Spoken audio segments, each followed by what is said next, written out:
Welcome to Detective Duo, where classic mysteries come alive, from quiet villages to secret meetings with Tommy and Tuppence themselves.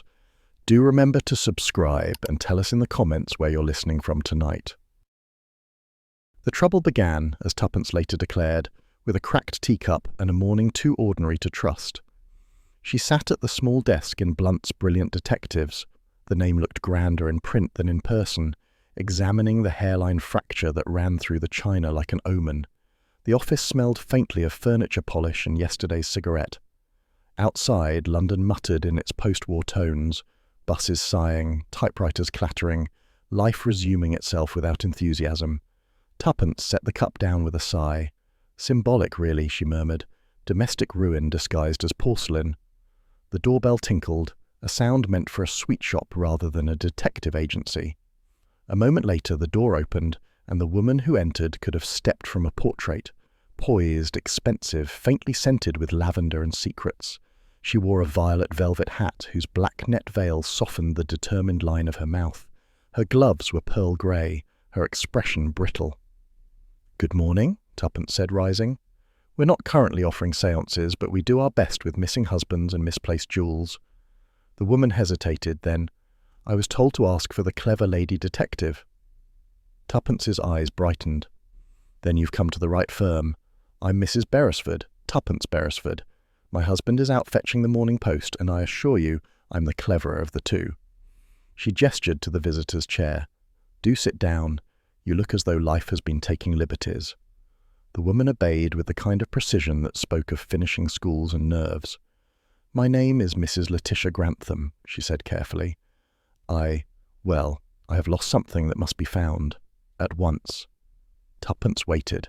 Few things delighted her more than a mystery that introduced itself with breathless vagueness. "It's a file," Mrs. Grantham continued. "A dossier. Old family papers, really. Letters and such. They vanished from my desk a week ago. Ordinarily, I shouldn't trouble private detectives with domestic mishaps, but—" she glanced around, lowered her voice. "These papers have patriotic value." Tuppence tilted her head. Patriotic value sounds dangerously official for family letters. The veil fluttered as Mrs. Grantham drew a shaky breath. "They concern wartime matters. My late husband was attached to the ministry. I can't explain further. Only that their loss could cause embarrassment, perhaps worse, to persons still in government." "Then I'm flattered you chose us over Scotland Yard," Tuppence said lightly. "Do you suspect theft or misplacement?" Mrs. Grantham's gloved hands tightened on her handbag. "I don't know. The maid, perhaps. But she's been with me 20 years. Or someone who visited during the literary circle I host each Thursday. I only realised the dossier was gone after a caller left in haste." "And that caller's name?" The woman hesitated. "I'd rather not say yet. You see, there may have been misunderstandings." Tuppence studied her, the way one might study a witness who has already decided which truths are decorative. The gloves caught her attention. On the right one, near the thumb, was a dark smudge. Not dirt, but printer's ink. Unusual on a lady who looked as though she ironed her conscience. Before she could remark upon it, the door banged open and Tommy Beresford entered, a gust of London air and mild exasperation following him. He carried a brown envelope stamped on His Majesty's service and confidential. "I swear, Tuppence, if the post office ever manages efficiency, civilization will collapse." He stopped short. "Oh, client." "Indeed," said Tuppence. "Mrs. Grantham, this is my husband, Thomas Beresford. He provides muscle and moral support, occasionally in that order." Tommy smiled. "Delighted. Anything that begins with confidential tends to end with complicated." The remark startled Mrs. Grantham. Her eyes darted to the envelope in his hand. "From the War Office?" "Yes," said Tommy casually, but watching her reaction. "A routine matter." He dropped it on the desk, where the heavy red seal glared like temptation itself. Mrs. Grantham rose abruptly. "You'll excuse me, I must go. Please find those papers quickly. If anyone asks, you know nothing of me." "Hardly a winning strategy," Tuppence murmured. "We can't find what we're forbidden to mention." But Mrs. Grantham was already fastening her coat. "I'll return tomorrow." She turned, hesitated at the door. "One more thing.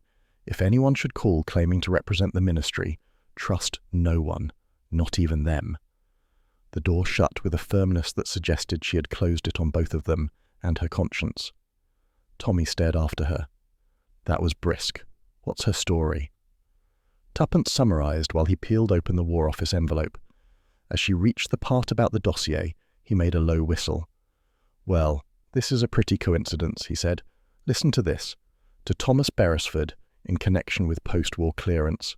Subject, missing file, codename Grantham Dossier. Tuppence blinked. You're joking. I never joke when the government's handwriting is this dreadful. He scanned further. It says, if approached by any parties concerning the above, report immediately. Contents classified. Identity of informants critical to national interest. So, the lady's patriotic value is literal. Tommy leaned against the desk. Either she's innocent and terrified, or she's playing us both. Which is more likely? Statistically, said Tuppence, I'd say both. Did you notice her gloves? He frowned. I was too busy admiring her composure. Printer's ink, Tuppence said triumphantly. A woman of her class doesn't dabble in presses. Someone she knows does, and she's frightened we'll learn who. Tommy tapped the envelope. Perhaps our mysterious file isn't missing. It's merely changed hands, but whose? She perched on the edge of the desk, eyes bright. Let's list possibilities. 1. She's covering up a family scandal. 2. She's involved in espionage. 3. She's the unluckiest hostess in London. Or 4, Tommy added. She's all of the above. They regarded each other with the affection of two people who found danger invigorating and bureaucracy amusing. Tuppence rose and crossed to the window. Outside, the city blurred in the weak daylight, its buildings stained by history and hope. Funny, isn't it? She said softly. How peace never feels quite peaceful. Tommy joined her. We've been bored lately. Perhaps the universe decided to mend that cracked teacup of yours with a case. Then let's not drop it again, she said briskly, returning to the desk. She picked up the War Office letter, studied the embossed crest, and smiled. Shall we pay Major Cartwright a visit? He always knows which files are worth stealing. Tommy groaned. I was afraid you'd say that. I suppose lunch is out of the question. You can eat intrigue for luncheon, she replied. It's fattening to the ego. He gave a mock salute. Very well, partner in peril, but if we end up in another of Cartwright's patriotic muddles, I shall demand a raise. Agreed, said Tuppence, in compliments, if not currency. They began gathering their coats and notebooks. As she slipped on her gloves, Tuppence noticed something glimmering on the desk, the teacup's cracked handle catching the light. She paused, oddly thoughtful. What's that expression? Tommy asked. Superstition, she said lightly. If one cup cracks, another will follow. Let's hope it's not one of us. He laughed, but his eyes flicked toward the door through which Mrs. Grantham had vanished. You think she'll come back? Oh, she'll come back, Tuppence said. People always do, especially when they're hiding something they can't quite bear to lose. When Tommy Beresford received a summons from Major Cartwright, it was never for tea alone. The old spymaster might phrase it as a friendly catch-up, but there was always a faint smell of intrigue hiding beneath the scones. The letter had arrived that morning, typed on paper so official it practically saluted when opened. It said merely, Whitehall, 11 o'clock, bring Mrs. Beresford. Confidential matter. Tuppence, upon reading it, had looked far too cheerful. I do hope it's treason, she said. We haven't had a proper bit of that in ages. So it was that the pair found themselves threading through the echoing corridors of Whitehall, where the walls seemed to absorb secrets and return them in whispers. Clerks hurried past, balancing files like precarious truths. Every door had a brass plate and a story. Cartwright's office was up 3 flights and down one narrow passage that smelled faintly of dust, tobacco, and disapproval. The Major himself sat behind a desk cluttered with dispatch boxes and teacups, his moustache bristling like a sentry. Beresford, he barked. And Mrs. Beresford, still the sharper of the two, I presume. Unquestionably, Tuppence said, taking the chair he waved toward. Do tell us you've called us here to prevent a war. It would brighten my week. Cartwright's mouth twitched in what might have been amusement or neural strain. You've still got your old nerve, madam. Pity about your husband. Tommy raised an eyebrow. I'm right here, Major. Yes, Cartwright muttered, pouring tea with military precision. Milk's on the left. Sugar's a civilian indulgence. He pushed the cup across the desk as though sliding a coded message.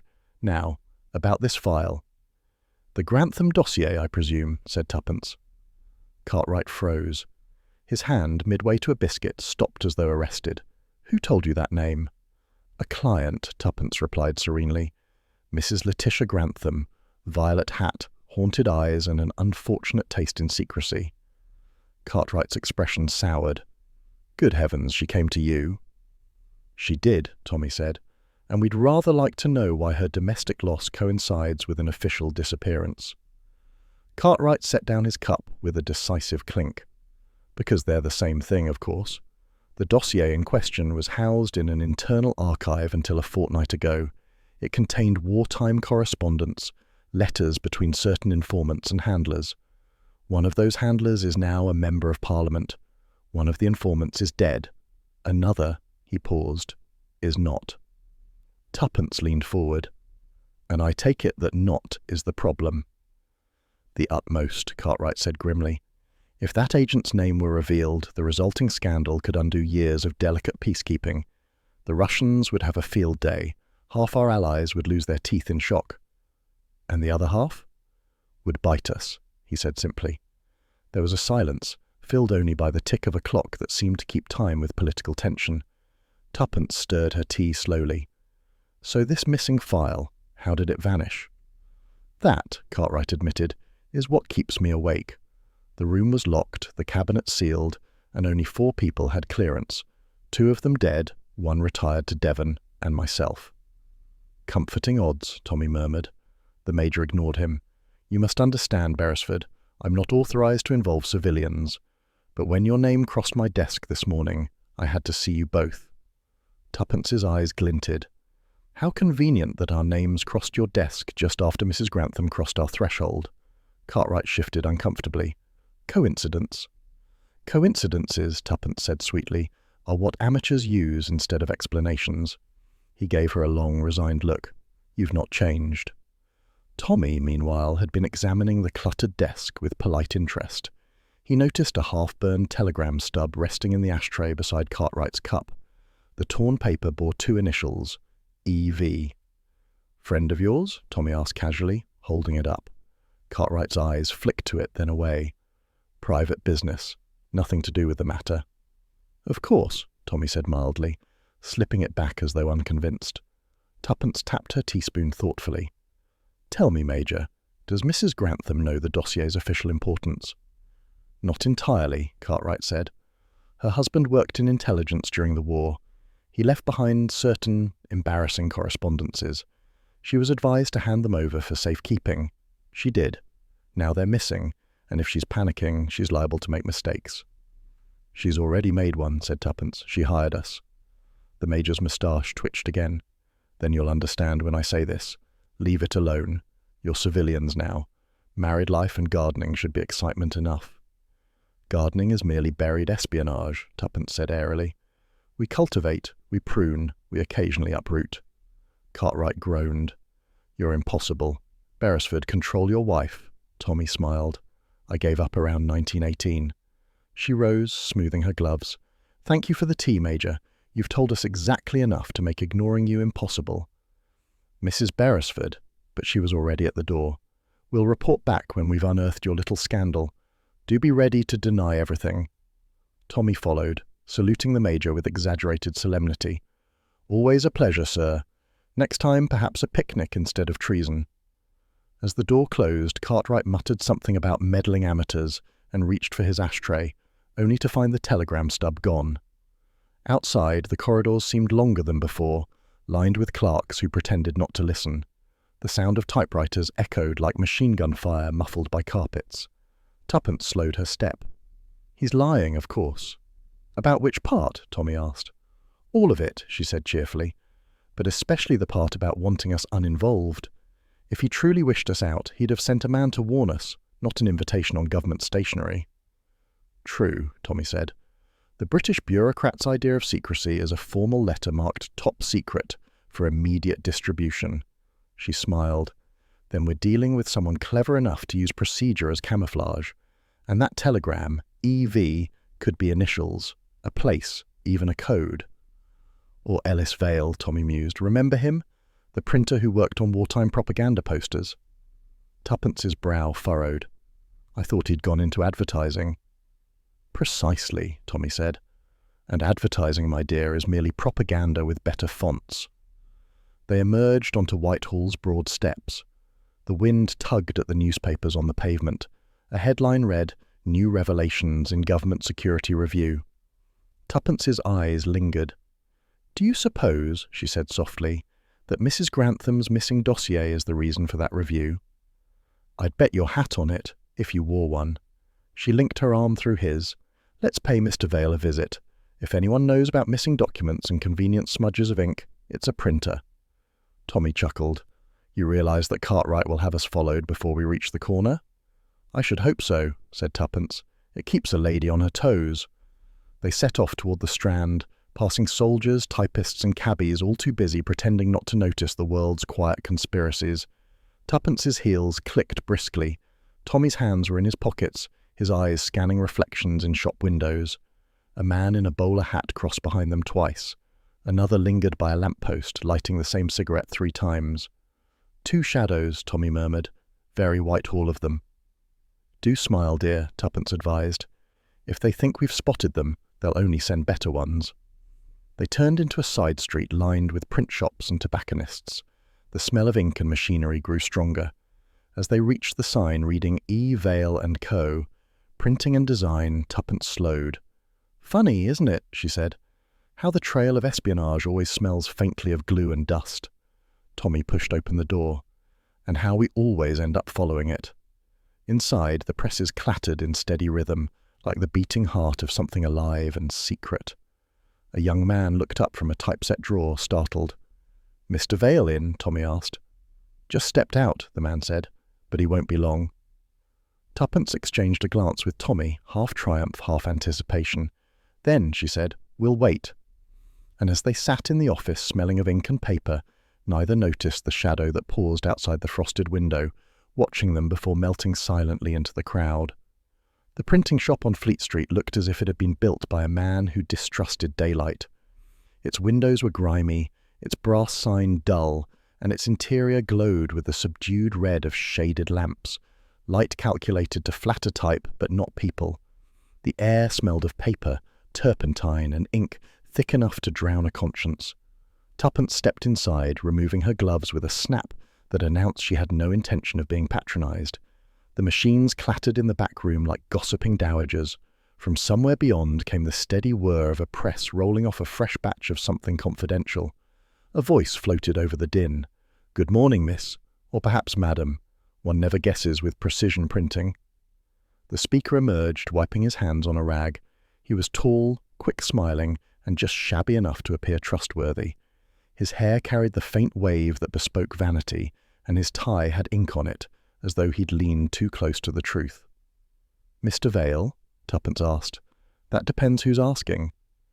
Tuppence Beresford. I represent a private firm making discreet inquiries about government contract printing.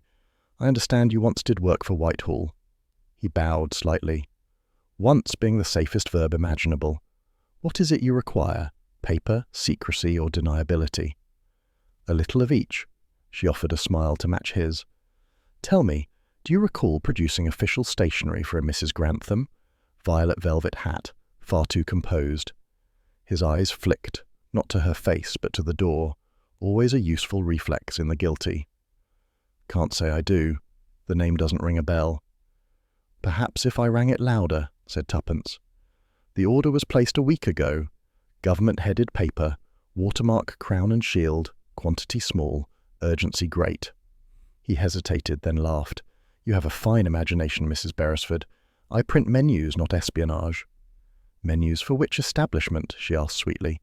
The Savoy or the Kremlin? The line earned her the faintest wince. He turned away, pretending to rearrange a sheaf of invoices. I'm afraid you've mistaken industry for intrigue. Now, if you'll excuse me. But Tuppence had noticed the ledger open on his desk, a column marked Special Orders.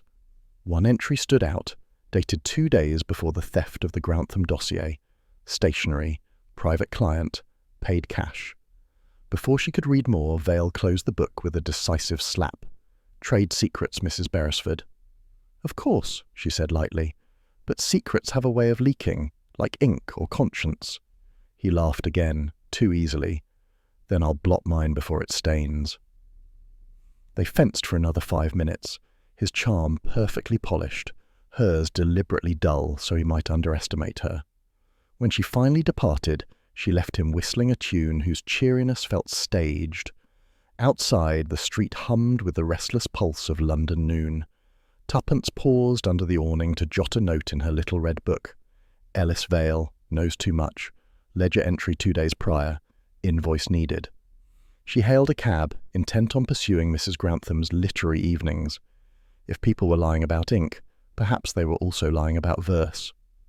The Grantham townhouse stood in that respectable belt of Kensington where curtains are drawn not for privacy but for pride. The maid, sleek and silent, admitted her to the parlour, an over-perfumed chamber of guilt disguised as gentility. Mrs. Grantham appeared moments later, her manner cool but not unshaken. The violet hat had been replaced by pearls. Yet the shadow beneath her eyes remained. "Mrs. Beresford," she began, "I told you I would call tomorrow." "And I decided today was shorter," Tuppence replied. "I've been on Fleet Street. Do you know an Ellis Vale?" The woman's gloved hand fluttered to a brooch. No, I don't believe so." "Strange. He remembers you vividly, though somewhat selectively." "Mrs. Beresford," Mrs. Grantham said tightly, "I hired you to find a lost dossier, not to interrogate my acquaintances." "Forgive me. It's merely that your acquaintances seem to misplace things on your behalf." A pause followed, filled by the polite tick of a clock and the faint scent of lavender over panic. Then Mrs. Grantham said, "I host gatherings here, readings, small affairs, poets, diplomats, men with too much leisure and too little inspiration. Perhaps Mr. Vale attended one. I couldn't say." "Could you say whether a Colonel Drake attended?" Tuppence asked. The reaction was microscopic yet undeniable, a stillness, as though every word in the room had stopped breathing. "Colonel Drake?" Mrs. Grantham repeated.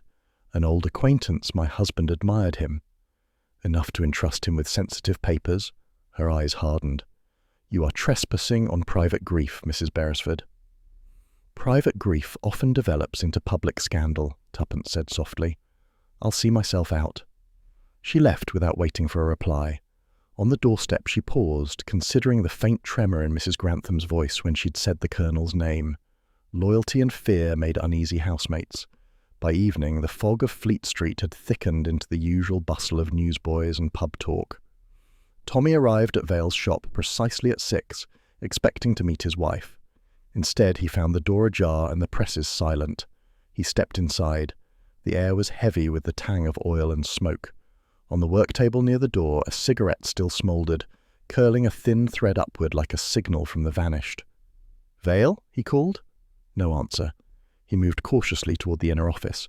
The ledger lay open, but a page had been torn out, leaving a ragged scar in the binding. One chair was overturned, the ashtray on the desk overflowed, as though someone had been waiting, or arguing. Tommy examined the floor. No struggle, no blood, only a single footprint in dried ink leading to the back door. The alley beyond was empty except for a lorry idling 2 streets away. He re-entered the shop just as a young woman appeared from the rear corridor, a secretary, judging by the lipstick that matched neither her shoes nor her story. "Oh, you startled me," she said. "Are you with Mr. Vale?" "I was," said Tommy. "Unfortunately, he seems to have stepped out mid-smoke." The girl tittered nervously.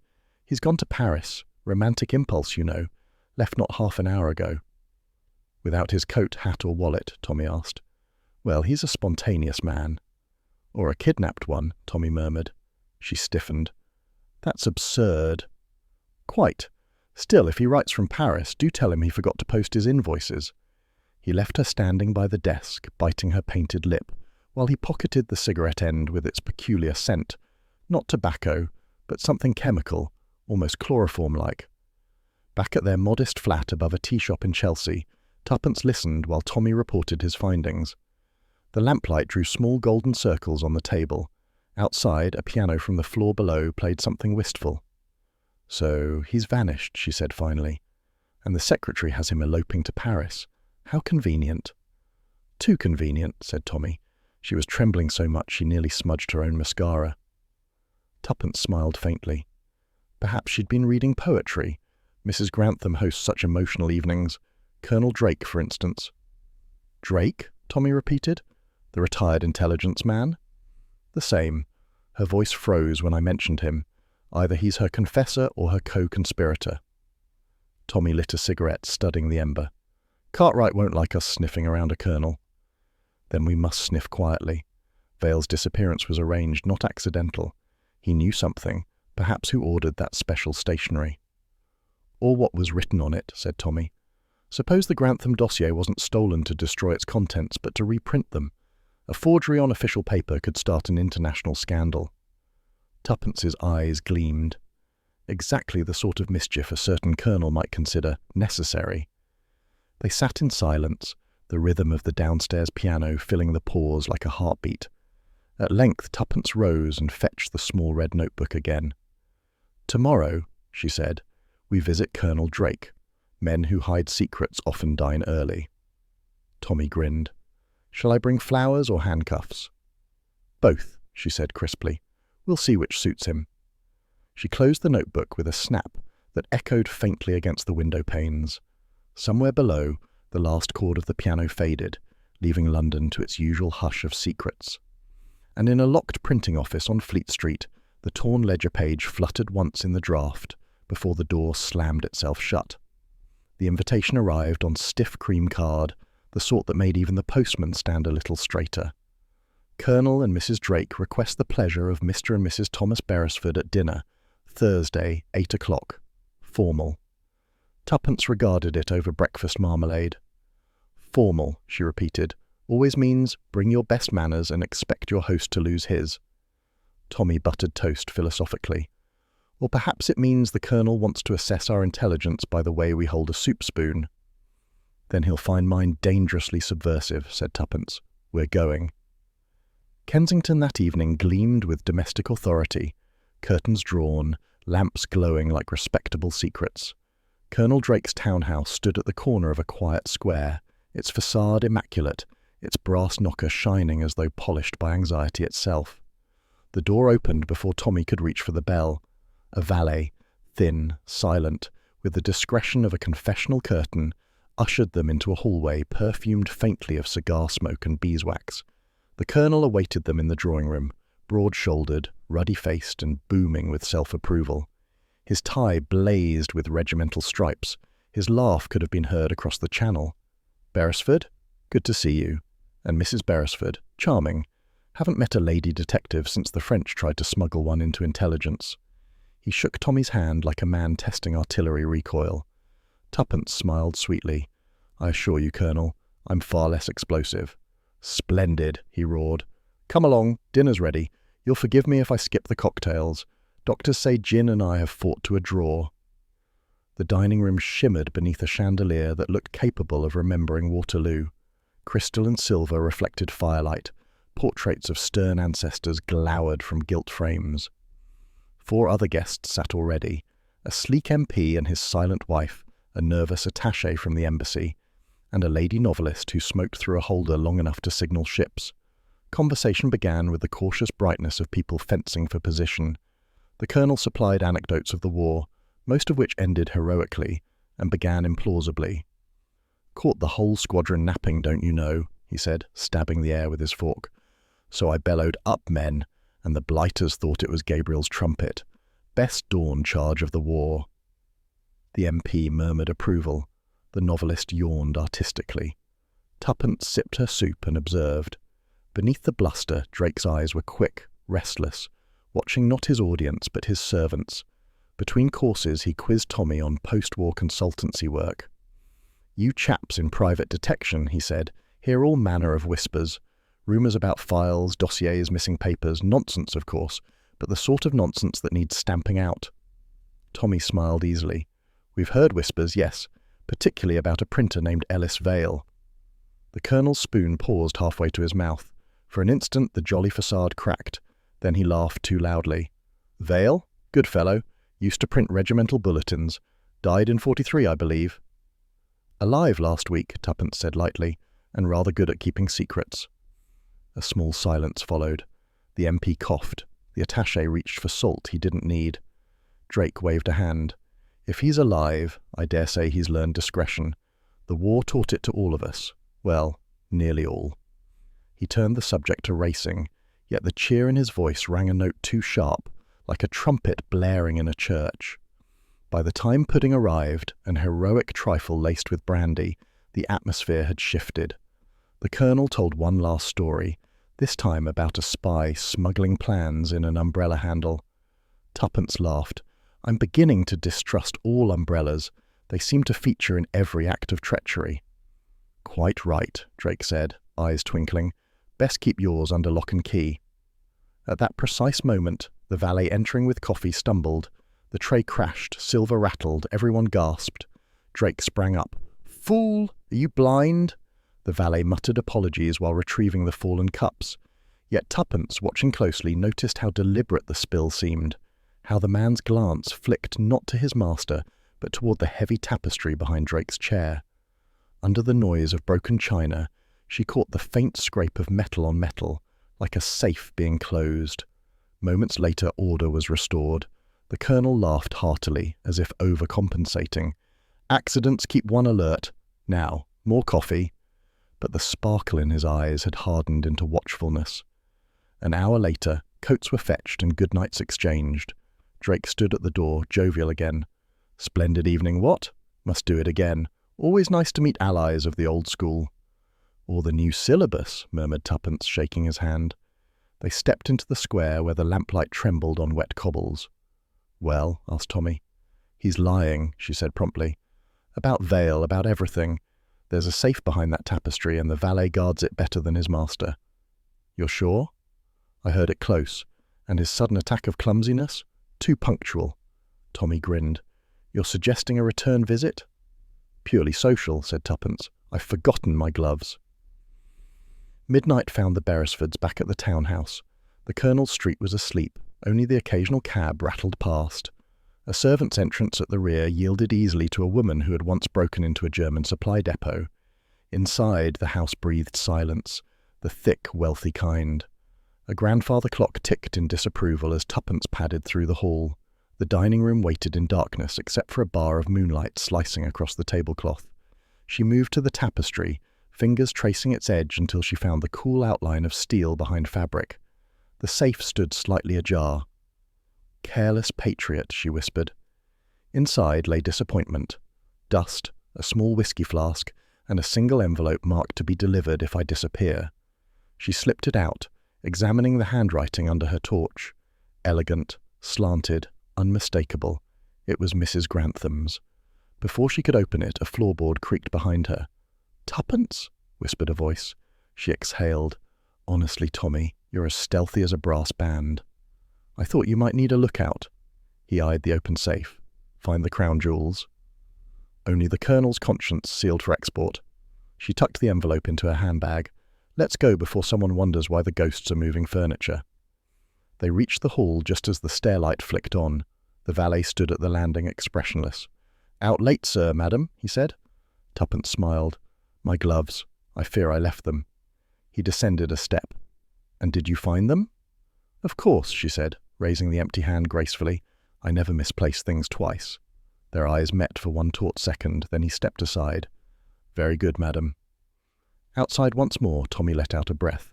I dislike polite murderers. He hasn't murdered anyone yet, said Tuppence, but he's rehearsing the manners. Back at their flat, they locked the door and drew the curtains. Tuppence placed the envelope on the table. A lady's handwriting. Our Mrs. Grantham is tangled deeper than she admits. Tommy fetched whiskey, the honest variety. Let's see what secret she trusted to our colonel. But when Tuppence slit the flap, the envelope yielded only a single sheet. Blank. She turned it over. Nothing. Tommy frowned. Invisible ink? Possibly lemon juice, she said, holding it near the lamp. Faint words began to bloom like bruises. If this reaches anyone but him, destroy it. Reassuring, said Tommy. Anything else? She warmed it longer. Another line appeared, fragmented. Not betrayal, protection, Drake will. Then the rest dissolved into scorch marks. Tuppence sighed. She was warning him, or begging him. Either way, he kept the letter as leverage. Tommy leaned back. So Drake has Mrs. Grantham's trust, her secrets, and a convenient safe. If he's not our thief, he's the blackmailer of the one who is. Which makes him both useful and dangerous, Tuppence said. Tomorrow we return the favour and pay him a daylight visit. Perhaps he'll be less patriotic over tea. Tommy smiled. You realise we're officially ignoring Cartwright's orders. Officially and enthusiastically, she replied. Besides, I've never yet met a secret that improved by being left alone. She extinguished the lamp. In the brief darkness before sleep, Tommy heard her murmur, Funny how the line between loyalty and guilt is written in the same ink. And somewhere in Kensington, Colonel Drake poured himself another drink, stared at the now empty safe and muttered, So the game begins again. Bloomsbury had a habit of pretending it was poorer than it was, perhaps out of nostalgia for its own literary squalor. The houses stood close and thin, with curtains that had once been white, and doorbells that no longer believed in themselves. Miss Price's boarding house occupied one such address, number 34 Gower Street, a building with the timid dignity of a retired governess. Tuppence arrived at 4 o'clock precisely, clutching her handbag like a prop and her wits like a weapon. Inside, the air was thick with the smell of weak tea, strong disinfectant, and the dreams of those who had moved in intending to stay, only until something better turned up. A parrot coughed from somewhere upstairs. A typewriter hammered rhythmically in the front parlour. Through the haze of cigarette smoke a woman emerged, a tall, angular figure in a mauve cardigan, and the expression of one who disapproved of God but respected his efficiency. "Miss Price?" Tuppence ventured. "I am she," said the woman, in tones suitable for reciting scripture or handing out ration books. "Are you inquiring for a room?" Tuppence smiled. "Of sorts. I'm looking into the recent habits of a Mr. Ellis Vale. I believe he lodged here." The landlady's eyebrows climbed. Mr. Vale, journalist, printer, occasional poet, kept irregular hours and paid regular rent, an admirable combination. "Did he entertain visitors?" Miss Price sniffed. "This is a respectable establishment, Mrs. Beresford." "Mrs. Beresford. Well, I am not omniscient, though my tenants often assume otherwise. I did observe 1 or 2 late callers, men of, how shall I put it, unorthodox punctuality. One had a limp and foreign manners." "Foreign manners?" Tuppence asked, pouring charm into her tone. "Continental," Miss Price said darkly, as though geography itself were suspect. "Too many gestures, too much scent. Smoked those dreadful French cigarettes. Left always before dawn." "Could you describe him further?" "I could," said Miss Price, "but I shall not. The fewer foreign entanglements one collects, the better. Mr. Vale was pleasant enough, but I knew he'd come to no good. People who type at 3 in the morning rarely do." At that moment, the parlour door opened and a small explosion of personality entered. A man with ink-stained fingers, a bow tie at an angle of defiance, and a pipe that smelled of literary ambition. "Forgive me," he said, bowing slightly. "You're speaking of poor Vale, I hear." Tuppence turned. "You knew him?" "Intimately, in the sense that we shared a landlady and disagreed about everything else. Rupert Melville, poet, journalist, man of letters, and very often of debt." Miss Price pursed her lips. "Mr. Melville is my longest resident, mostly because he has nowhere else to go." He smiled at Tuppence. "Vale was a peculiar fellow, clever, secretive, always receiving parcels from printers. Once told me that words could start wars if you printed them on the right paper." "Did he mention who his late-night visitor was?" Melville shook his head. "No, but I saw the silhouette once through the window. Tallish, slight limp, carried a walking stick, though he seemed too young to need one. Foreign, yes, but polite enough to tip his hat to the parrot." Miss Price sniffed again. The parrot never trusted him. "Birds," Melville said gravely, "are sound judges of character." Tuppence bit back a smile. "Did Mr. Vale leave suddenly?" "Vanished between one cigarette and the next," Melville said. "Left his typewriter still warm. The police came round asking questions. I told them the truth, that he was alive last I saw him, and dull conversation rarely kills." Miss Price poured another cup of tea, the colour of moral compromise. "I advise the authorities that gentlemen who deal in printing presses and foreigners are bound to meet untidy ends. They did not thank me. Few people do, said Tuppence kindly, rising. You've been most helpful. Are you from the newspapers? Not exactly. Let's say I'm in the business of restoring mislaid reputations. That, said Miss Price, is a growth industry. Later that evening, Tuppence accepted Miss Price's offer of a spare room, ostensibly because the buses ran infrequently, truly because she intended to snoop in peace. The room smelled faintly of starch and suspicion. The wallpaper peeled in languid curls, revealing the ghost of another pattern beneath. From the corridor came faint laughter, the shuffle of slippers, the hiss of the parrot whispering scandal. Somewhere a kettle boiled as if in protest. Tuppence unpacked just enough to appear legitimate, then began her quiet survey. Vale's old room, she learned, was 2 doors down. Its new occupant, an anemic typist, had little to say beyond he left books. Tuppence found that interesting. Vale, it seemed, had abandoned more than belongings, perhaps a trail. At 10:30 she wrote a brief note to Tommy. Miss Price's, Vale's visitor foreign, checking further. Send sense if possible. She slipped it into the post slot downstairs, then returned to her room to undress. It was as she reached for her handbag, lying on the chair by the bed, that she noticed the clasp was unfastened. She frowned. She was certain she'd closed it. She opened the bag. The contents looked undisturbed, compact notebook, a packet of mints. But when she reached inside, her fingers brushed something new. A tram ticket, slightly crumpled, bearing the stamp Victoria Station. She sat back, heartbeat quickening. Whoever had rifled the bag had been careful enough to leave a calling card. Morning brought watery sunlight and watery tea. Miss Price presided over breakfast like a warden issuing parole. Around the table sat the usual tribe of eccentrics. Melville, scribbling verses on the back of his bill, a faded lady claiming to have once danced for the Tsar, and a student who appeared to live on toast and philosophy. "Sleep well, Mrs. Beresford?" Miss Price asked.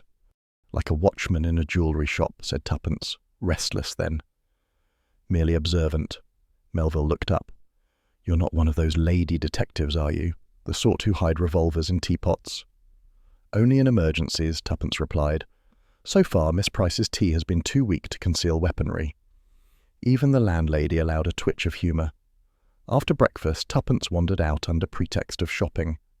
At the corner of the street she paused, pretending to adjust her gloves, and saw him, a man in a dark overcoat, hat brim low, leaning on a walking stick. He was reading a newspaper upside down. When she moved, he moved. When she turned left, he followed at a polite distance. She tested him twice, crossing abruptly, pausing at a window display, ducking into a tobacconist. Each time the figure reappeared, unobtrusive but inevitable. "Well," she murmured, "I did want adventure." She slipped the tram ticket from her handbag and studied it. Victoria Station single, no destination printed, just the ghost of a date blurred by handling. Her pursuer halted as she boarded a bus. He made no move to follow. Instead, he tipped his hat. The gesture was almost courteous. Tuppence rode 2 stops, then doubled back on foot, entering Miss Price's by the rear door. Whoever her watcher was, he had wanted her to see him. That meant warning, not threat, or perhaps both. That evening, Tommy arrived under cover of visiting his aunt. Miss Price was enchanted by his gallantry and allowed them the parlour. He listened while Tuppence relayed her discoveries. So Vale had a mysterious foreign visitor, a limp, and a landlady who reads character like a sermon. Then someone rifles your bag and leaves a tram ticket as an afterthought. Exactly. It's either a clue or a joke. Or bait, Tommy suggested. Victoria Station leads toward the coast, or away from it. Perhaps your follower wants you to take the hint. She leaned back in her chair, thoughtful. Vale's trail keeps changing vehicles, presses, safes, and now trams. If the ticket points to his last journey, perhaps he boarded a train he never meant to catch. "Then we'll catch it for him," said Tommy. After tea, Tuppence decided. Spying is hungry work. Miss Price reappeared with a tray, radiating curiosity. "You two remind me of my youth," she said. "Adventurous?" Tuppence asked. "Foolish," said Miss Price, "but the difference is mostly vocabulary." Later, when the house had settled into the creak and sigh of sleep, Tuppence sat by the window. The street lamp outside threw long bars of light across the peeling wallpaper. Somewhere a clock struck midnight. Somewhere else, footsteps paused, then faded. She touched the tram ticket once more. Victoria Station. Whoever had placed it wanted her there. and soon. Below, in the narrow street, a man with a limp lit a cigarette. The match flared, glinted briefly on a walking stick, then vanished into the dark. Tuppence smiled to herself. "Well," she whispered, "tomorrow it's trams and trouble." And with that promise she slipped the ticket back into her bag, extinguished the lamp, and let the city's hum fold around her like an unfinished riddle. The tram ticket had begun as a curiosity. By morning it had matured into a summons. Tuppence laid it flat on the breakfast table beside the teapot. "Victoria Station," she said, "but not dated. Someone wanted me to see that word and think of trains, not trams. It's a trail, Tommy." Tommy buttered toast with deliberate calm. "Every trail you've ever followed has ended in either treason or tea. Let's hope this one's the latter." She smiled. "Pack your sense of humour and your revolver. We're going sightseeing in the underbelly of bureaucracy." Victoria Station at mid-morning was a study in movement. Uniforms, briefcases, and the weary grandeur of London in peacetime. The great clock presided like an unhelpful judge. Tuppence moved with purpose, scanning each corridor, while Tommy played the amiable husband following a wife with dangerous hobbies. Near platform 11, they found the clue, a disused exit sealed by corrugated gates. On one panel, faint stenciling read, "Victoria Freight Yard, access by permit only." "Permits are for pessimists," said Tuppence. Tommy sighed. "You realise you're quoting your own epitaph." They slipped through a side gap in the gate and followed the track into a forgotten quadrant of the station, where pigeons held dominion and dust lay like bureaucracy in solid form. Ahead rose a derelict warehouse, its windows blind with grime. Inside, cold daylight filtered through cracked panes, illuminating ghosts of industry, rusted rollers, broken crates, and the skeletal remains of a printing press. The echo of their footsteps seemed too loud, as though the building resented intrusion. "Well," Tommy said softly, "if this isn't the lair of a dead printer, I'll eat the press." Tuppence moved forward, eyes sharp. On a table near the centre stood a hand-cranked printing frame, freshly inked, the rollers still tacky. Sheets of paper lay strewn across the floor, official government letterheads, precisely duplicated. She picked one up. "Whitehall stationery. Someone's been playing Parliament." Tommy bent beside the press. "Look here." A man's body slumped across the frame, head bowed, fingers blackened with ink. The smell of oil and paper couldn't disguise the sweet tang of death. "Ellis Vale," Tuppence whispered. "Our printer." For a moment, neither spoke. The silence of the warehouse seemed to throb around them, heavy and echoing. Then Tommy exhaled. Was he silenced, or did he silence himself? Tuppence examined the scene with the brisk tenderness she reserved for puzzles and corpses. No weapon, no struggle. But look! She pointed to a small bottle on the floor, its label faded. Cyanide, for industrial use. "Handy," Tommy muttered. "One sniff and you print your last page." "But if he killed himself," Tuppence said, "why leave this?" On the desk nearby lay a sheet of paper, the letters printed in clumsy type as if hurried. "Dossier delivered. Await further instruction. H." Tommy read it aloud, frowning. "Delivered to whom, and who's H?" "Not Harcourt yet," Tuppence murmured. "We haven't met him, but H could mean anything. Harcourt, Harrow, hell itself." Tommy straightened. So Vale finished the job and sent word to his master. Then either the master or the conscience got him. "Or someone made it look that way," said Tuppence. "This room's too neat for suicide. No overturned chair, no spillage, and he's still sitting politely at his work. People who drink cyanide rarely do so with posture." She turned the message over and spotted a smear of soot at the edge of the desk. Beneath it, half charred but legible, lay a train timetable, Southern Line, with a faint circle drawn around Bath. Tuppence raised her brows. "Our next destination, perhaps?" "Bath," Tommy repeated. "City of respectability and Roman plumbing. Hardly a den of spies." "That's what makes it perfect," she said. "Villains adore scenic irony." They searched the warehouse methodically. Near the back door, faint footprints led into the alley. 2 sets, one light, one heavier. The lighter prints ended abruptly where tyre tracks began. "Someone met him here," said Tommy, "and left in a hurry." Tuppence nodded. The question is whether Vale was already dead or merely disposable. She glanced again at the body. Something about the angle of the head bothered her. She leaned closer, then gasped softly. "Tommy, look. His collar's been straightened." Tommy squinted.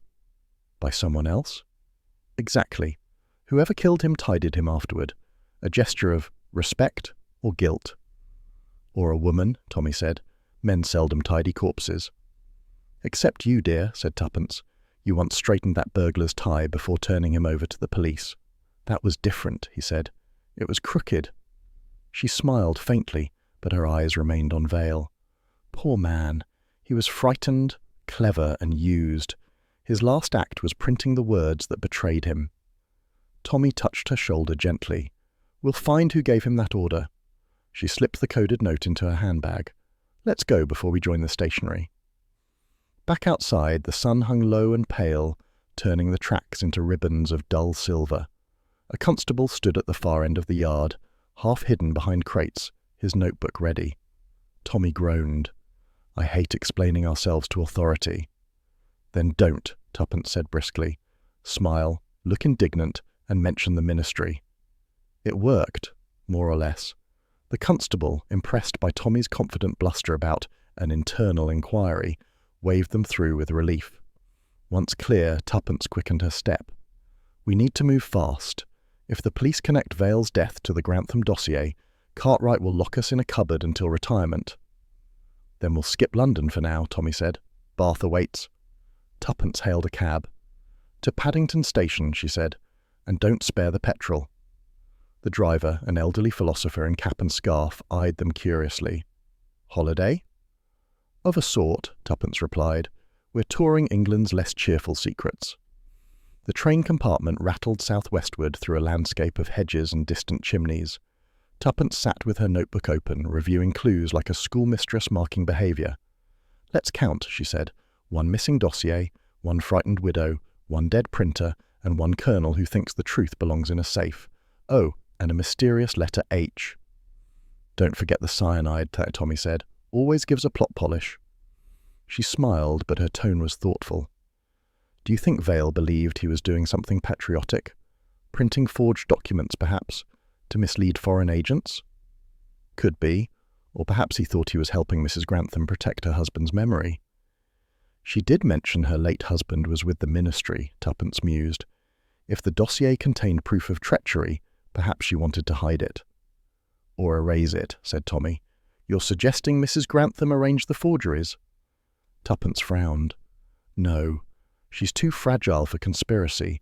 But someone near her, someone like Colonel Drake, could have convinced her it was for the greater good." Tommy leaned back. "And Vale was the tool. Once his usefulness ended, he was—" "Edited out," Tuppence finished quietly. They sat in silence, the train clattering through tunnels. Beyond the window, the fields blurred into soft dusk. Finally, Tommy said, "You realize this could still be suicide. He was cornered, guilty, or afraid." "Perhaps," Tuppence said, "but suicide doesn't send coded messages signed with an initial." The train slowed for a minor stop. Outside, a sign read Reading. Tuppence traced the route on the burnt timetable. "Bath's at the end of this line. Our mysterious H was waiting for confirmation there, or giving it." "Then we'd better arrive before he leaves," Tommy said. They reached Bath as evening settled, a city of soft stone and softer voices. The platform echoed with announcements and the distant hiss of steam. Tuppence breathed in the faint scent of rain on limestone. "Picturesque," she murmured, "exactly where one expects a corpse in a Georgian fountain." "Let's keep it theoretical," Tommy said. "Where do we start?" She unfolded Vale's note again. "Await further instruction. H.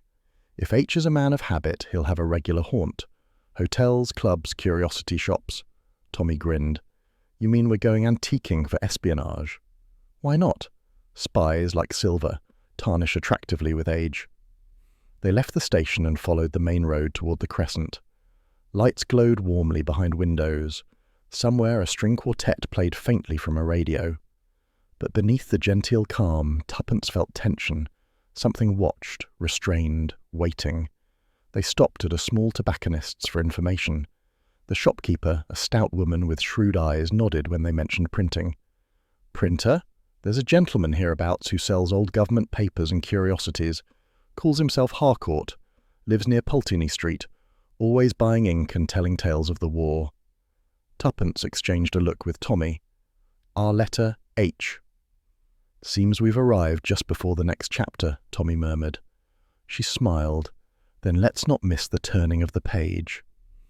They stepped back into the night, the lamps flickering in puddles, the sound of a late train echoing faintly across the valley, its whistle long, mournful, and strangely final. Bath looked innocent enough for a city with so many ghosts. Afternoon light turned the honeyed stone to gold, and every window seemed to wink politely as if to say, "We've forgotten the war, shouldn't you?" Tuppence Beresford, however, had no intention of forgetting anything. She stood outside a small curiosity shop on Pulteney Street, peering through glass dimmed by dust and nostalgia. Inside, shelves sagged under medals, ration books, and the faint smell of damp paper, a mausoleum for other people's memories. The sign above the door read H. Harcourt and Company, Antiquarian Dealers. Tommy joined her, adjusting his hat with mock solemnity. "I see we've arrived in paradise for hoarders." "Be respectful," Tuppence murmured. "Every rusted gas mask may hold a clue." He opened the door, setting off a bell that sounded as weary as the shopkeeper who appeared behind the counter. The man was thin and grey, with the careful manners of someone who had once been important and now dealt in other people's importance. His tie was frayed but knotted with bureaucratic precision. "Good afternoon," he said, "looking for anything in particular, or simply browsing the wreckage of empire?" Tuppence smiled. "We collect curiosities with history. My husband prefers medals, I prefer secrets." The man's eyes flicked up sharply, then down again. "Secrets are in short supply, madam. The world has become depressingly candid." "On the contrary," Tuppence said, wandering to a display of old maps. "We find they've merely grown more expensive." The man hesitated, then said, "You must be from London." Tommy nodded amiably. "We deal in select antiquities. Heard you were the man to see about wartime paper." "Paper?" The word came out too quickly. "Stationery," said Tuppence.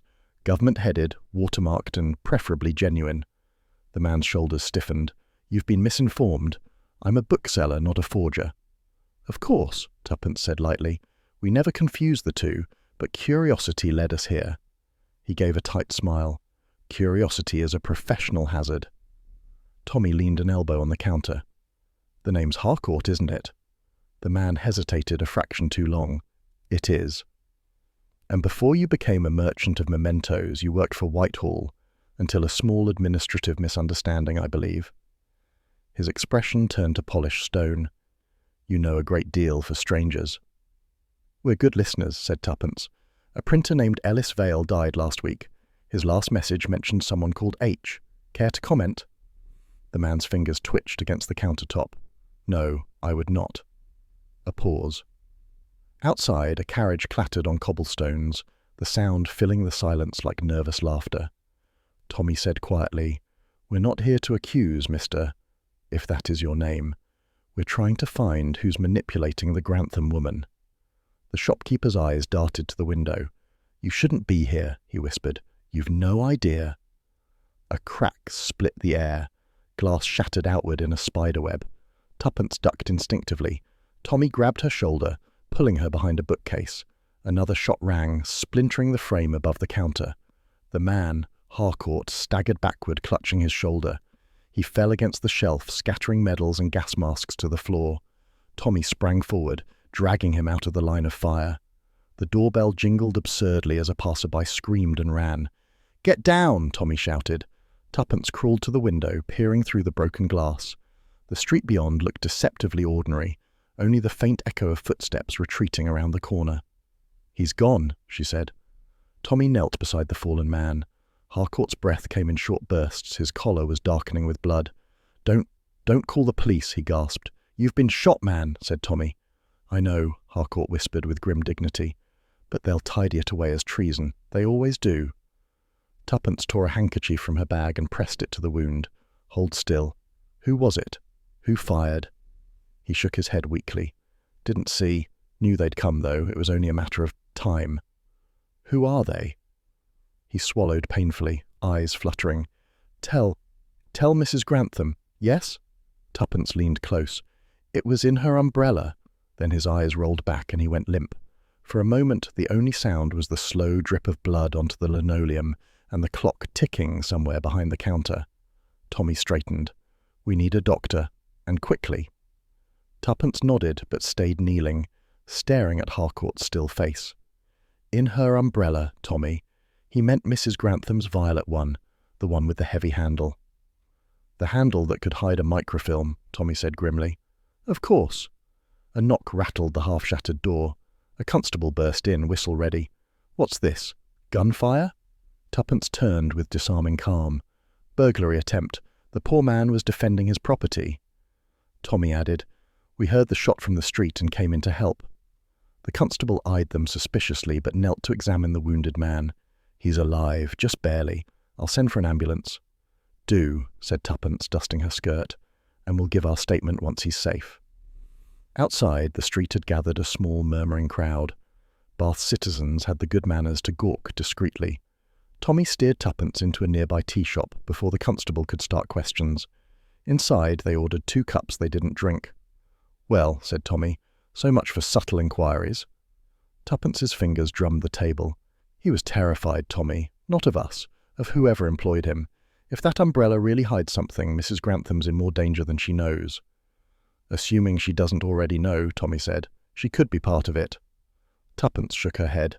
Her fear was genuine. I'd stake your salary on it. That's reckless, Tommy said, considering my salary. She smiled faintly, then turned serious. We need to reach Mrs. Grantham before whoever shot Harcourt does. Tommy nodded. Back to London tonight. But before leaving, they returned briefly to the curiosity shop under pretext of checking the constable's report. The shop was cordoned off with police tape, the crowd gone. Through the window, they saw Harcourt's desk, papers scattered like fallen leaves. Tuppence's gaze fixed on something amid the debris, a small brass key half hidden beneath a ledger. Distract the constable, she whispered. Tommy sighed.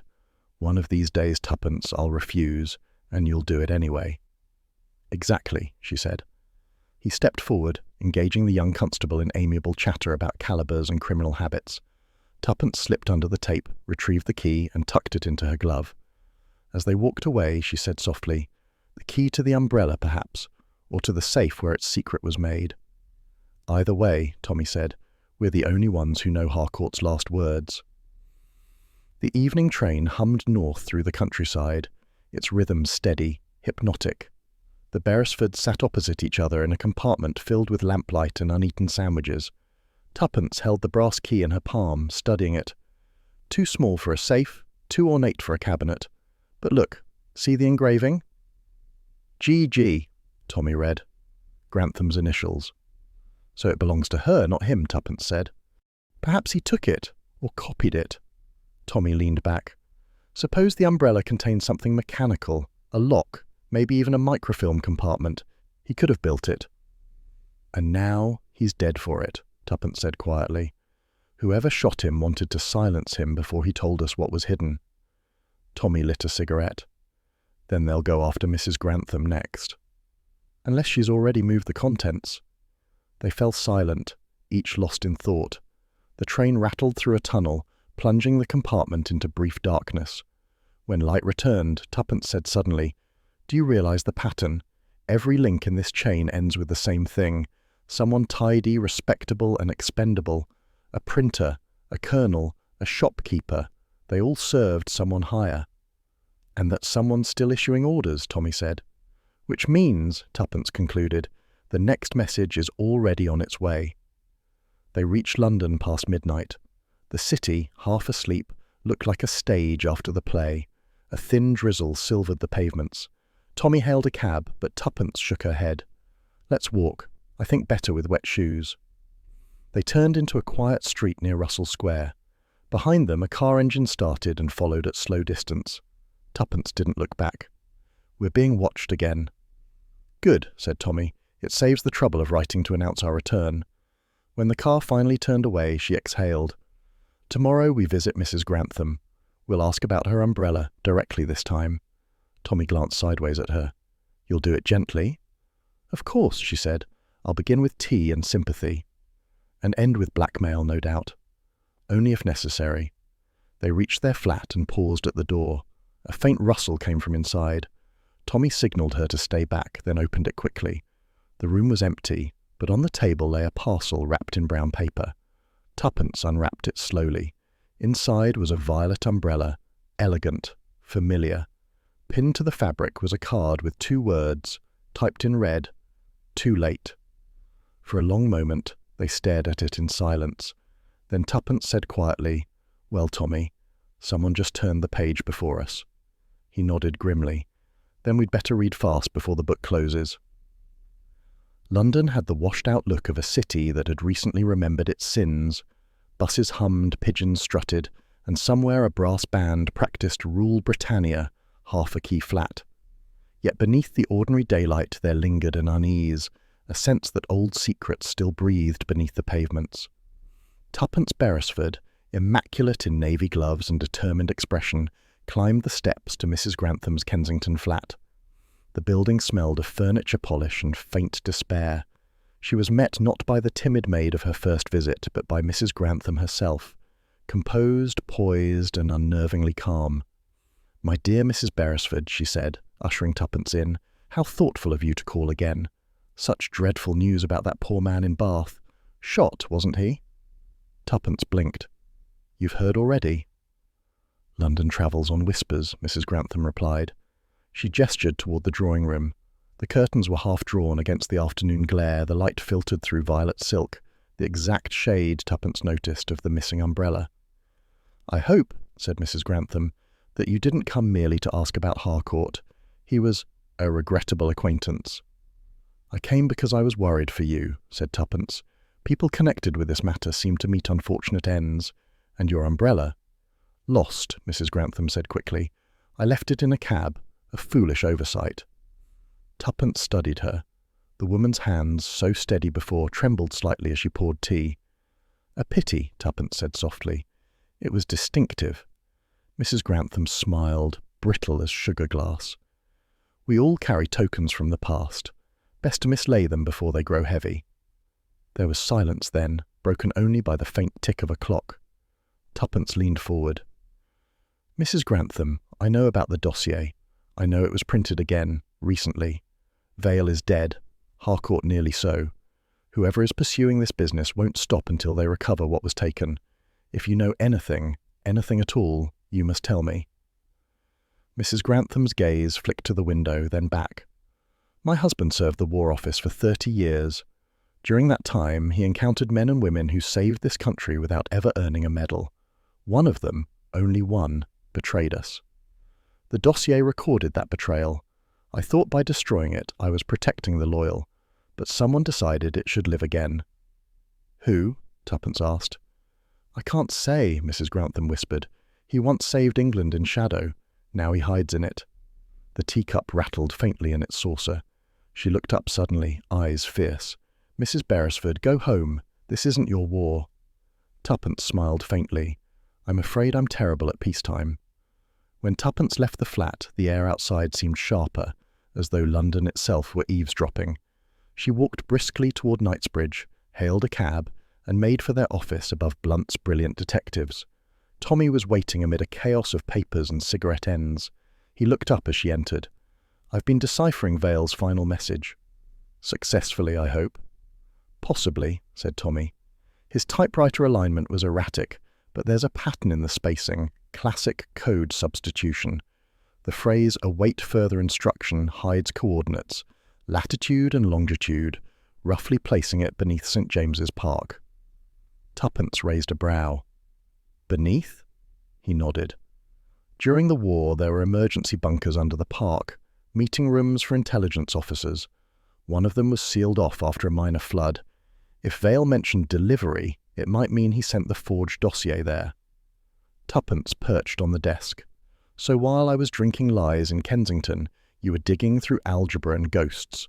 We make quite the pair." "Do we pay ourselves overtime?" Tommy asked. "Only in excitement," she said. "Let's go underground." Evening descended reluctantly. turning the park into a quiet green basin surrounded by lamps. Lovers strolled, ducks muttered in the lake, and no one suspected that two middle-aged detectives were trespassing on the past. Tommy carried a torch. Tuppence, a small crowbar she claimed was for self-defense but used chiefly for locked doors. They found the entrance behind a maintenance hut, an old iron hatch half concealed by ivy. "Ladies first," Tommy murmured. "Not this lady," said Tuppence. "You open, I'll comment." The hatch creaked open with a groan like a reprimand. A narrow stairway led down into darkness that smelled of rust and memory. They descended carefully, the echo of each step swallowed by the damp air. At the bottom stretched a concrete tunnel, lined with pipes and faded signage. Ministry of Supply, authorized personnel only. Tommy's torch picked out a faded poster. Careless talk costs lives. "How appropriate," he murmured. Tuppence ran her fingers along the wall. "Look, marks where something heavy was dragged recently. Crates, perhaps." "Or coffins," said Tommy cheerfully. "Don't be morbid." "I'm being married," he corrected. They moved deeper, the tunnel narrowing. Water dripped steadily from overhead, echoing like distant footsteps. Tuppence felt a strange thrill, part fear, part nostalgia. This was the kind of adventure that once made her blood race and now merely reminded her she ought to have brought thicker stockings. At last the passage opened into a chamber, low-ceilinged, filled with old desks, typewriters, and the relics of forgotten meetings. A single bulb dangled above, astonishingly still working when Tommy flicked the switch. The light flickered, revealing a rusted metal door at the far end. "Locked," said Tommy, testing it. "Allow me." Tuppence inserted the small brass key she'd taken from Harcourt's shop. It fit neatly, turning with a reluctant click. The door swung open. Beyond lay a smaller room, half-flooded, papers floating like pale fish. On the wall, faintly visible above the tide mark, someone had carved a single letter. D. Tuppence touched it. "Drake," she said softly. "Colonel Drake. His safe, his dinner, his letter. It always comes back to him." Tommy crouched by a metal locker half submerged in water. Inside, wrapped in oilcloth, was a bundle of documents. He lifted it out, the edges dripping. "Official headings," he said. "And look, Vale's print work. These are the forgeries." Tuppence unwrapped the bundle carefully. Inside lay a thin folder marked Grantham Dossier, confidential. She hesitated. "Do we open it?" Tommy nodded. "We've earned the right to peek." She unfolded the papers. The ink had blurred in places, but enough remained clear. A list of names, code numbers, and beside one a penciled annotation.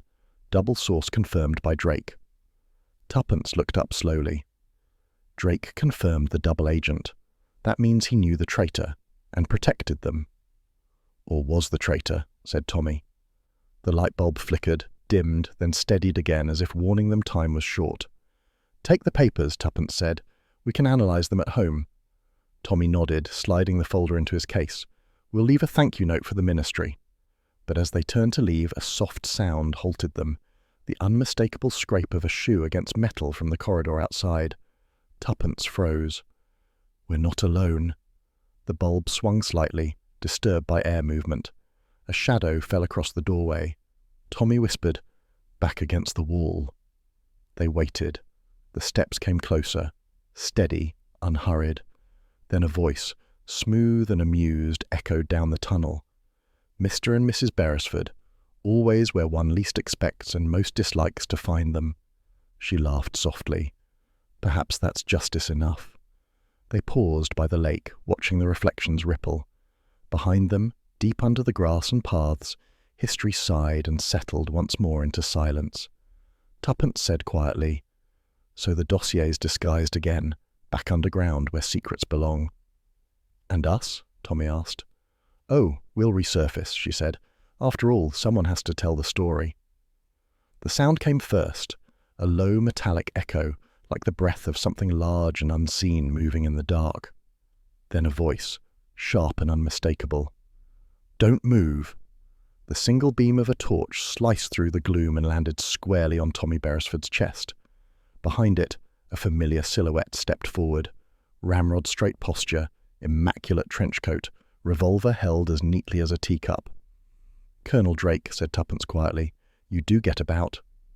Habit, he replied, and old instincts. Though I might ask the same of you, Mrs. Beresford. Breaking into government property at midnight. Very irregular. Tommy's hand hovered near his pocket where his own torch lay. We were just admiring the decor. Then you'll forgive me for preferring conversation in full light. Drake twisted the switch on a wall panel. A row of emergency bulbs flickered to life, throwing pale illumination across the chamber. Filing cabinets lined the walls like soldiers awaiting inspection. Rust streaked their sides and dust hung in lazy swirls. The colonel's eyes, sharp as bayonets, moved from one to the other. This, he said softly, is what remains of my life's work. Locked drawers and fading labels. You said before, Tuppence reminded him, that you destroyed the dossier. I did. Drake's tone hardened, but others rebuilt it. Vale, Harcourt, idealists with printing presses. You can't kill paper. It breeds. Then you're here to tidy again? Tommy asked. Drake's jaw tightened. To reclaim what should never have left government hands. I served the Crown when service meant secrecy. Now everyone wants disclosure, committees, memoirs. The empire was held together by what people didn't know. Tuppence tilted her head. You make deceit sound patriotic. It was, he said simply, and still is. He moved toward a cabinet, gesturing with the pistol. Step aside, please. Tommy obeyed, watching as the colonel knelt, produced a key and opened a drawer. Inside lay folders bound with faded twine. He removed one and sighed. The Grantham dossier, forged or not, it must vanish again. You might have saved yourself trouble by asking nicely, said Tuppence. Drake gave a weary smile. Asking rarely works. I learnt that in Cairo in 42. He opened the file and froze. Inside was not paper, but a small envelope sealed in red wax. He stared at it as if seeing a ghost. This shouldn't be here. Tuppence stepped closer. What is it? Drake hesitated, then said quietly, A list of accounts, funds used for covert payments during the war. Someone's been paying out again. To whom? He shook his head. That, Mrs. Beresford, is the question I intend to answer. He straightened and gestured them toward the exit. You'll forgive me if I escort you upstairs. I can't have civilians meddling further. Tuppence's eyes narrowed. Colonel, if you think I'm climbing those stairs without knowing who fired the shots in Bath... Drake's expression flickered. Vale's death was an unfortunate necessity. I faked it at first. Chloroform, a convincing photograph, to draw out whoever financed him. But someone else intervened. By the time I reached him again, he was truly dead. I lost control of my own game. Vale died when Cartwright's people moved first. He looked suddenly older, the weight of years collapsing onto his shoulders. I never meant for blood to follow, but once secrets start leaking, they drown everyone. The confession hung in the cold air. Then, from the darkness beyond the archway, came a faint shuffle. Drake's head snapped up. Did you hear that? Before Tommy could answer, a single shot cracked through the tunnel. The echo rolled like thunder. Drake staggered, a look of astonished irritation on his face, and the revolver slipped from his hand. Tuppence darted forward, catching his arm as he crumpled. Colonel! The tunnel swallowed the sound of retreating footsteps. Tommy seized the fallen pistol and ran toward the passage, beam of his torch slicing through the haze. The corridor stretched empty, only the echo of water and the smell of cordite. Whoever had fired was gone. He returned to find Tuppence kneeling beside the colonel. A dark stain spread across his coat. Gone? Tommy asked. Not yet. Drake's eyelids fluttered. Foolish. Of me. His hand twitched toward his breast pocket. Notebook. Take it. Tuppence found a small leather book, its cover scuffed. He gripped her wrist weakly. You'll see the truth there, but you won't like it. His breath rattled once, then stopped. For a long moment, only the drip of water filled the silence. Tuppence closed his eyes gently. He died as he lived, tidily. Tommy holstered the pistol. We'd better move. That shot will have stirred half of Whitehall. They worked quickly. Tuppence slipped the notebook into her bag while Tommy scanned the floor with his torch. Look here, he said. Footprints. 2 sets besides ours. One small, narrow heel. Tuppence followed the beam. A woman. Likely. The ghost in the tunnel wears perfume. They reached the surface through a maintenance shaft. emerging behind the same ivy-clad hut where they'd first entered. The park was deserted, the city's hum distant. Tuppence inhaled the clean air with relief and fatigue in equal measure.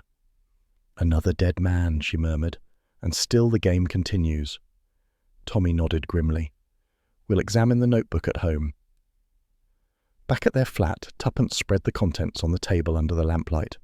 Drake's notebook was filled with cramped handwriting, lists of names, dates, cryptic initials. But what caught her attention wasn't the words. It was the lipstick mark on the last page, a faint oval of rose-coloured gloss. Tommy leaned closer. Sentimental for a man like Drake. Tuppence's brow furrowed. "Not sentimental, deliberate. Look at the shade. That's not any ordinary colour." "Do you know it?"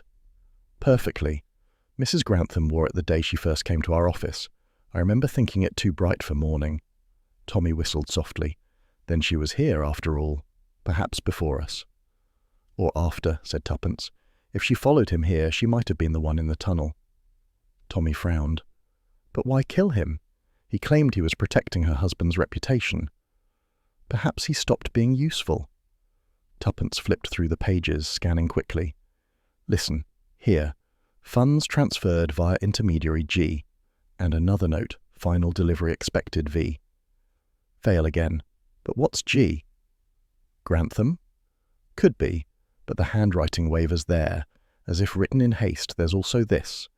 She pointed to a final entry. "If discovered, burn umbrella." Tommy sat back. "The umbrella again. We keep circling it like a bad penny." Tuppence tapped the page thoughtfully. "She told me she lost it in a cab, but Harcourt said the secret was in it. And now Drake mentions burning it. Whatever was hidden there, it's still in play." Tommy smiled ruefully. "You realize we're chasing an umbrella across London like lunatics?" "Better lunatics than corpses." She stood pacing. "We have one clue left, the lipstick. If Mrs. Grantham shot him, she left more than that print. We'll search her flat again, quietly this time." But the next morning brought a twist neither expected. At 9:30, as they prepared to leave, the telephone rang. Tommy answered, listened, then handed the receiver to Tuppence. "It's Major Cartwright." "Mrs. Beresford," the Major's voice came, clipped and uneasy. "I thought you should know, Colonel Drake's death is being treated as suicide. The Home Office found his confession on site. Case closed." Tuppence's grip tightened. "Suicide? That's absurd." "I agree, but the powers above are satisfied. I suggest you leave it." "I rarely take suggestions," she said coolly. "Then consider it a warning," he replied and hung up. Tommy raised an eyebrow. "That's convenient. A gunshot in a government tunnel and no questions asked." "Cartwright's warning confirms what we feared," said Tuppence. "Someone very high wants this finished." She opened the notebook again, tracing the lipstick mark with her thumb. "But we're not finished. Not until we know who fired that shot." By midday, they stood once more outside Mrs. Grantham's building. The doorman, accustomed to their comings and goings, offered a knowing smile. "Madam's out, sir. Said she'd gone to the country for a few days." "Did she leave an address?" "No, sir. Just a note for the cleaners. Oh, and she sent for her things last night. 2 trunks and an umbrella, I think." Tuppence exchanged a glance with Tommy. "The umbrella."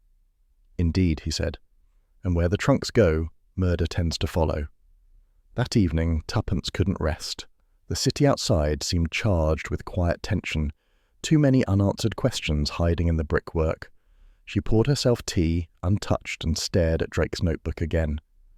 "What if she didn't kill him?" she said suddenly. Tommy looked up from the sofa. "You're changing sides already?" "Think about it. The shot came from the tunnel entrance. She might have followed him, yes, but what if she wasn't alone? There could be a third hand, someone using her to draw Drake out." Tommy considered. "Cartwright?" "He's the only one who knew we were going back underground." Tommy whistled low. "You think the Major's playing both sides?" "I think," said Tuppence slowly, "that the war never ended for some of them.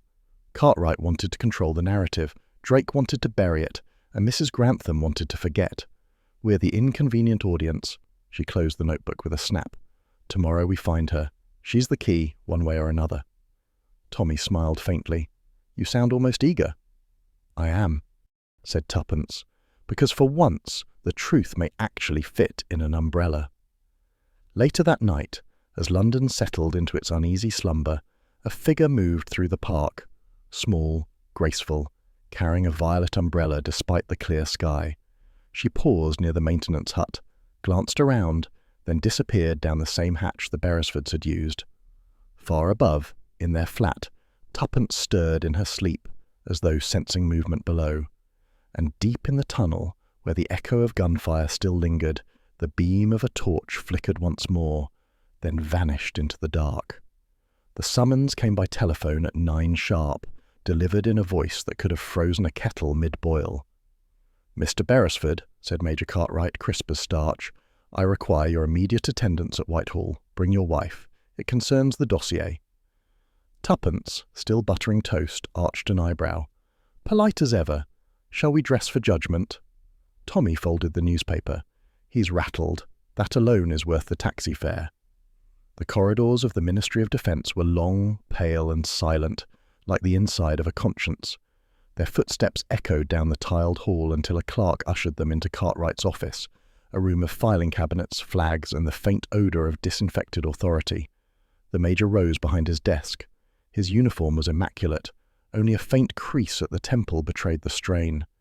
"You've been interfering again," he said. "Mrs. Grantham sent you a parcel last night." "News travels faster than tea cools," Tuppence observed. Cartwright ignored that. "She delivered classified material. I trust you've surrendered it?" Tommy met his gaze.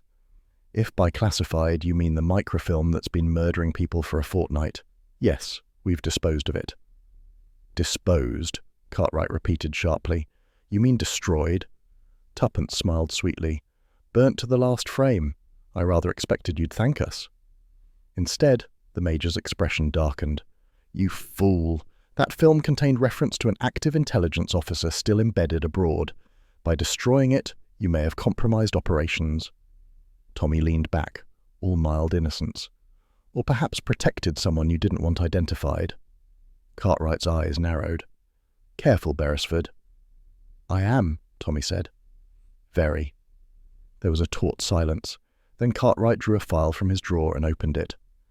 Colonel Drake's confession stated that a page was missing from the microfilm, the appendix marked D. "I want it. Now." Tuppence folded her gloves neatly on the desk. "We can't give what we haven't got." "Then find it," he snapped. Her tone turned airy. "You assume it still exists." "It must." Cartwright's fist struck the table. "That page names an operative under my command, a man whose exposure could cripple foreign relations." "Or expose yours," said Tommy quietly. For the first time, Cartwright hesitated. It lasted only a second, but it was enough for Tuppence to mark it down like an entry in her mental notebook. She rose, smoothing her skirt. "Major, you've made your position quite clear. If any missing page should turn up, we'll bring it to you personally. Until then, good day." Outside, in the grey sunlight of Whitehall, Tuppence linked her arm through Tommy's. "Well?" He exhaled slowly. "Our Major's nerves are showing. He's too eager for that missing page." "Exactly. And did you notice how he said, 'under my command' instead of 'under the department's'? A little slip for a man so fond of protocol." Tommy nodded. "He's afraid that page mentions him." "Then," said Tuppence, "we shall give him precisely what he wants." That evening, the Beresford sitting room became a laboratory of intrigue. Tuppence, armed with scissors, carbon paper, and a spool of unused microfilm left over from their photography club, perched at the table like a schoolmistress preparing an exam. Tommy watched, amused. "I married you for your cooking.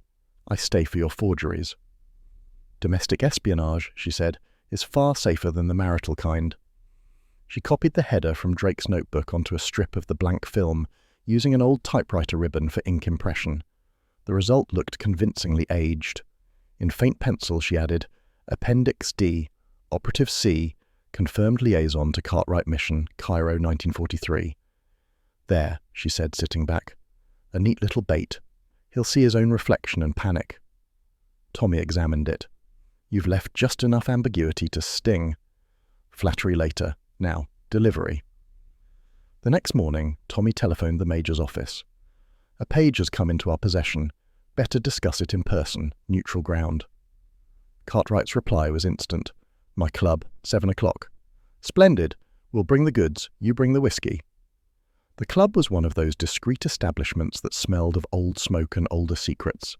A fire crackled under portraits of forgotten generals.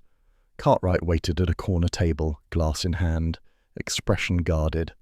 Tuppence approached with a small envelope. One appendix, slightly singed at the edges but otherwise intact. He took it quickly, hands trembling just enough to betray anticipation. He unrolled the strip, held it to the light, and paled. "Good Lord," he whispered. Tommy feigned curiosity. "Something interesting?" Cartwright shoved the film into his pocket. "You've done well. This will save considerable trouble." He rose abruptly. "I must take this to my superiors at once." Tuppence's tone was light. "Of course, though you might prefer to check it under proper illumination first. Some documents look different in sunlight." But he was already striding for the door. Tommy murmured, "Hooked." "Firmly," she said. "Now we reel." 2 hours later they waited in a borrowed car parked opposite the ministry entrance. Tuppence, binoculars discreetly concealed behind a copy of the Times, watched as Cartwright emerged with a briefcase clutched tight. "There he goes, straight to the Foreign Office wing. If our bait works, he'll try to suppress it before anyone else sees." Tommy started the engine. "And if it doesn't?" "Then we've slandered a perfectly respectable major." He grinned. Nothing new there. They tailed him across Westminster Bridge and down toward Lambeth, where the streets narrowed into warehouses and anonymous doors.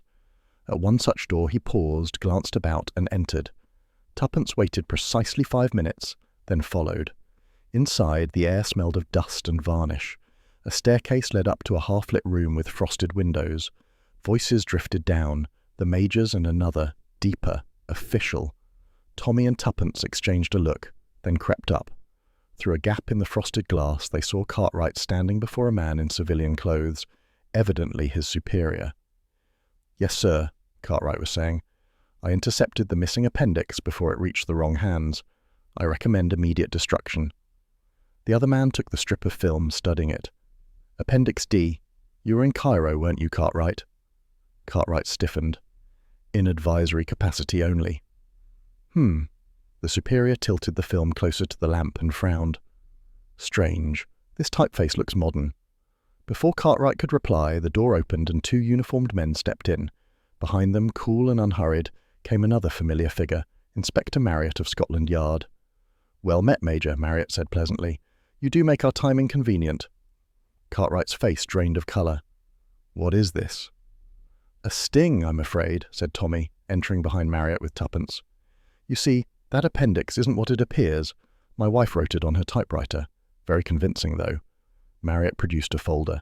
"And here is the genuine appendix recovered from Drake's safe by our forensics team an hour ago. It names one Major Edmund Cartwright as having channeled funds through neutral banks for private profit during the Cairo mission. A tidy wartime sideline. And ballistics on the Bath shooting match a Mauser taken from Cartwright's Lambeth lockup. His network financed the hit." The superior's face hardened. "Is this true?" Cartwright's lips moved, but no sound emerged. Tuppence spoke softly. "You might call it one betrayal nested inside another." The Major made a sudden movement toward his briefcase, but the officers were faster. Within seconds he was disarmed. Marriott glanced at Tuppence. "For the record, the man with the limp who tailed you outside Miss Price's, Cartwright's courier. We picked him up this morning." Marriott sighed. "You chaps never learn. Always hiding treason under paperwork." Tommy leaned against the doorframe. "And to think I once envied your pension." When the formalities ended, Cartwright was escorted away between the officers. As his footsteps faded, the superior turned to the Beresfords. "You realize this operation wasn't sanctioned?" Tuppence smiled faintly. "Neither were most of the victories in that war, if I recall." The man's expression thawed into reluctant amusement. "Perhaps you're right. Thank you. We've wanted proof against Cartwright for years, but he was too clever. He used Drake's scandal to shield his own." Tommy nodded. "He nearly succeeded, if not for one missing page." "And one wife with an eye for lipstick shades," Tuppence finished. The official inclined his head. "We'll ensure Mrs. Grantham's name remains protected, and yours, of course, off any record." "That's very kind," Tommy said, "though my wife rather enjoys notoriety." Tuppence gave him a look. In moderation. Later, walking out into the pale afternoon, they felt the city breathe again. Car horns, clatter of heels, the river murmuring its endless gossip under the bridges. Tommy slipped his hands into his pockets. "You know, I sometimes miss the days when our mysteries involved stolen necklaces and country house cookery." Tuppence laughed softly. "And you thought domestic espionage dull." He grinned. "I take it back. It's infinitely safer. Fewer guns, more biscuits." They paused by the embankment rail, watching sunlight break on the Thames. "What will you tell Mrs. Grantham?" Tommy asked. "That the story ended well enough," said Tuppence. "Her husband's honour restored, Drake's deceit ended, Cartwright exposed. That's almost tidy." "Almost," he said. "But not quite." She looked at him. "You're thinking of the real Appendix D." Marriott never said what became of it." Tuppence smiled, a hint of mischief returning. "Then perhaps, my dear, we should invite him to tea, for closure, and cake." Tommy chuckled. "I knew there'd be cake in the end." That evening, back in their flat, the fire burned low and peaceful. On the mantelpiece lay a single envelope delivered by hand. Inside was a note in Marriott's neat script, Appendix D sealed by order of the Ministry. But between us, it exonerates Major Grantham entirely. Some ghosts deserve rest. Tuppence folded the note carefully. "At last." Tommy poured 2 glasses of sherry. "To ghosts, and to women who outwit colonels and majors before breakfast," she raised her glass, "and to husbands who still find that amusing." They drank, the fire crackled, and outside, London went about its business. Streets busy, secrets quieter, the great city closing another file under lock and key. And for once the Beresfords allowed themselves the rare luxury of peace, knowing the page that wasn't there had finally written the truth for itself. It was one of those rare London afternoons when the city seemed to forget itself. The sky was clear, the air soft with a promise of spring, and the clocks all appeared to tick at the same unhurried pace. Tuppence Beresford was in her favourite chair by the window of their Chelsea flat, her feet tucked beneath her, and a teapot at her elbow. Across from her, Tommy sat cross-legged on the rug, pretending to read, but in truth watching her with that faintly amused expression he reserved for moments of domestic peace, when she was calm, and he was quietly certain it wouldn't last. "You know," Tuppence said at last, "it's quite unfair." Tommy looked up. "What is?" "That people think espionage ends when the shooting stops. It doesn't. It simply puts on a cleaner collar." Tommy grinned. "You're referring to our late Major Cartwright, I assume. Cleaner collars, dirtier ledgers." Tuppence stirred her tea. "And umbrellas with secret compartments. Imagine all that drama, death, deception and dossiers, over something a milliner could have made by accident." Tommy leaned back, stretching. "You're forgetting the charm of irony, my dear. The world's greatest secrets are always hidden in the dullest places. Filing cabinets, teapots, umbrellas. I once knew a man who kept military codes in a sardine tin." "Perhaps that's why we keep going," said Tuppence softly, "because the ridiculous keeps being true." There was a companionable silence. The fire crackled faintly. Somewhere downstairs, a radio murmured dance music from the BBC. Outside, a milk cart rattled down the street. For once, the Beresfords' world seemed to have forgiven them their curiosity. It had been 3 weeks since Cartwright's arrest. The papers had handled it with admirable diplomacy. An internal misplacement of files, they called it, as though treason were a clerical error easily mended with blotting paper. Colonel Drake's death was ruled accidental. Mrs. Grantham, mercifully, was left unnamed. "An internal misplacement," Tuppence repeated, setting her cup down. "They make it sound as though someone mislaid their spectacles." Tommy chuckled. "In a way, they did. They're moral ones." She glanced toward the mantelpiece, where Marriott's final note still rested, folded neatly beside the clock. "It's strange, isn't it? We spend weeks unearthing secrets only for the world to bury them again." "That's bureaucracy for you." "No," said Tuppence, a small smile curving her lips. "That's civilization. Without secrets, people would have to talk about what they truly feel. Imagine the chaos." Tommy laughed. "You're in a philosophical mood." "I suppose I am. There's something about having tea after toppling a scandal that makes one reflective." A small breeze drifted through the window, carrying the faint smell of lilac from a neighbour's balcony. It stirred the edge of the newspaper Tommy had abandoned, flipping it open to the society pages. Tuppence glanced down and read aloud. Lady Grantham has withdrawn to the continent for health reasons. Sources close to the family suggest a permanent move to the south of France. She paused, then smiled faintly. How perfectly English. When one's life collapses, one buys a villa. Tommy nodded. She deserves the peace, and perhaps the sunshine will suit her better than umbrella compartments. Tuppence's eyes softened. Do you think she's happy now? I think she's free. That's a sort of happiness. They let the thought linger between them, a quiet toast to the woman who had fought love, guilt, and bureaucracy, and somehow won. Tuppence rose and wandered to the window, gazing out at the street below. Do you ever think we'll tire of it? Of what? Truth or tea? Of meddling, she said lightly, of poking into other people's secrets. Tommy leaned his head against the chair. We might, but only if people stop having them. Then we're safe, she said with a laugh. He watched her reflection in the glass, the sharp, intelligent eyes, the poise that had both frightened and fascinated him since their first adventure. The years had only made her more certain of her own curiosity. Do you miss the excitement? He asked. Sometimes, she admitted, but then I remember how many good frocks I've ruined in the line of duty. Every heroine must suffer for her art. And every husband, she countered, must buy replacements. They laughed together, easy and unguarded, and the sound of it warmed the room more than the fire. A knock interrupted their contentment. Two short, one long, the rhythm of polite insistence. Tommy frowned. Expecting anyone? Not unless the postman's taken to Morse code. He rose and crossed to the door. On the mat sat a parcel, a round hat box, violet and faintly dusted as though it had travelled far. No sender's name, no return address. Curious, he said, carrying it in. No note, no explanation. Do we dare open it? Tuppence eyed it with interest. Darling, when have we not? She undid the ribbon carefully, lifted the lid, and gasped. Inside, cushioned in lavender tissue, rested a wide-brimmed violet hat, trimmed with a cluster of silk petals. It was unmistakably Mrs. Grantham's. Beneath it lay a single envelope, addressed in delicate handwriting, for the clever lady detective. Tuppence opened it slowly. Inside was a brief note.